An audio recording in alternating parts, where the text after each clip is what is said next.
Welcome back to my channel Debashis Sinha.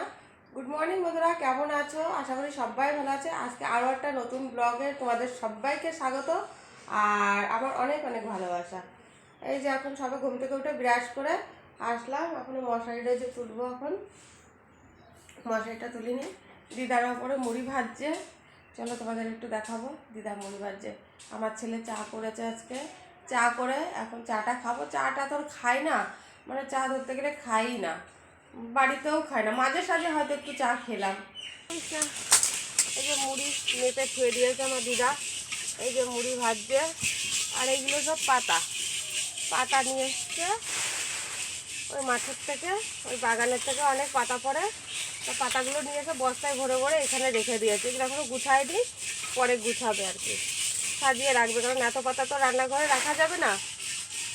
আর এই যে মুড়ি ভাজছে, আমার চালটা দিয়ে দিয়েছে আমার দিদা।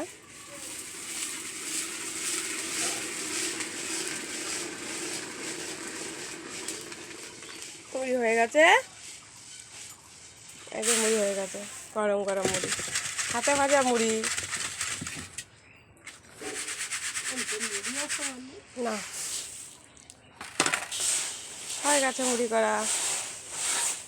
আমার দিদা মুড়ি ভাজছে, আগে হচ্ছে প্রত্যেক দিন ভাজতো, এখন অনেক গরম গরম মুড়ি।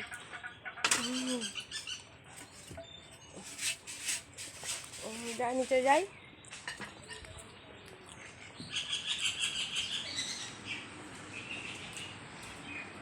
দিদার কাছ থেকে চলে আসলাম, চাটা অনেকক্ষণ আগে করে রেখেছে, এখন পুরো ঠান্ডা হয়ে গেছে। এটা খাবার আমনের মাখা খাবো ভেবেছিলাম, তা সকালে মা বলছে খাবি না, তা খাইনি। এখন মার হাতে হাতে সবজিগুলো কেটে দিচ্ছি, মা রান্না করছে ভিতরে, তা মাকে বললাম আচ্ছা কেটে দিই। মা আর আমি একটু গল্প করছি, আর বলছি মা কি দেখি রান্না হবে, তা আমডাল করতে চেয়েছিলাম, মা বলছে কি আমডাল করতে হবে না, ডাটা দিয়ে করি। তাহলে আর লাউ সেকচি করবো, আর এগুলো সব করবে মাই করছে, আর আমি বলছি তাহলে কচুলতিটা মাছ দিয়ে আমি রান্না করছি, তুমি একটু বসো। তাই এই যে আমি রান্নাঘরে চলে আসলাম, মাছটা আমি করে ফেলছি। মাকে বললাম তোমার করতে হবে না, মাছের মাছের ঝোলটা কচুলতিটা আমিই করে দেবো খুনি। মা রান্না করে গেল, এদিকে আমি রান্নাটা করবো, আমি মাছ রাঁধছি। এই যে মাছ ভাজা হচ্ছে, আর কচুলতি রান্না করবো। এই কচুলতি আর এই যে আলু কেটে রেখেছি, আর এখানে একটু মশলাটা কেটে রেখেছি, সামান্য মশলা, কাঁচা লঙ্কা দিয়ে। আর মা তো রান্না করে গেছে, এগুলো লাউ সেচকি, ডাল, ডাটা দিয়ে আলু ভাজা সব করেছে দেখি।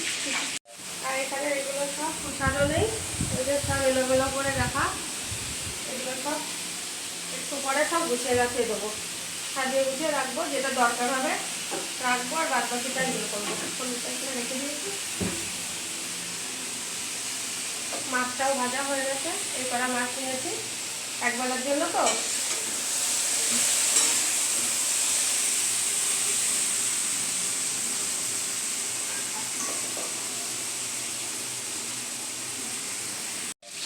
এই যে মা ভাতটা করে গেছে, এদিকে আলু ভাজাটা করেছে আমার ছেলের জন্য, এদিকে লাউ সেচকি করেছে, আর এই ডাল করেছে।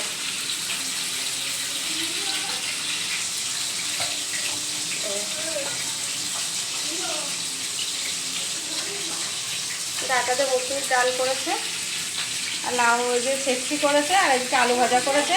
আর এদিকে আমি রান্না করব এটা কচুলতি দিয়ে, আলু দিয়ে, আর এই যে মশলা বেটে রেখেছি। আর এদিকে যে মাছটা হচ্ছে, কড়াইটা না পুড়িয়ে ফেলেছি।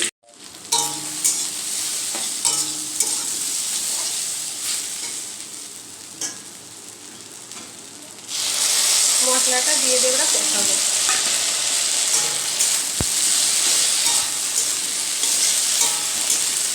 যেহেতু সব গলে গেছে, অল্প জল দেবো। বাবা জলটা দেখে যাও, অল্প দেবো। আর মাছ কি করবো, একটু ঝোল ফুটলে দেবো না এখনই দিয়ে দেবো?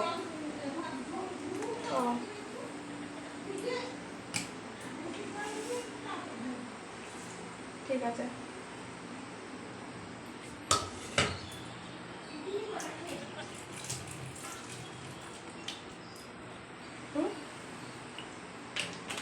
একটু জল আনার দরকার, তাহলে একটা হতে থাক, ফুটতে থাকুক। এই যে নিচের এগুলো সব এলোমেলো করা আছে, একটু গুছিয়ে গাছিয়ে দিই।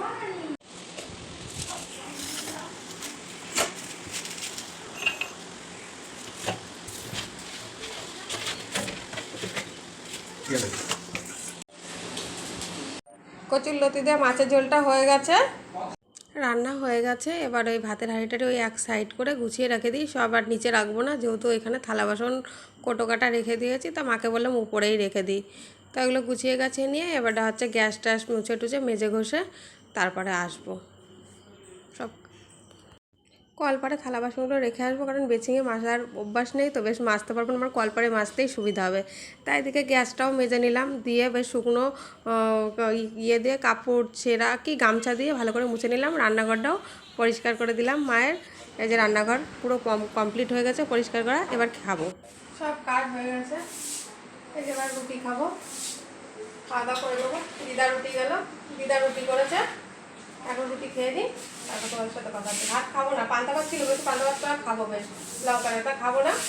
দিদা রুটি দিয়ে গেলো, বলে রুটি খা।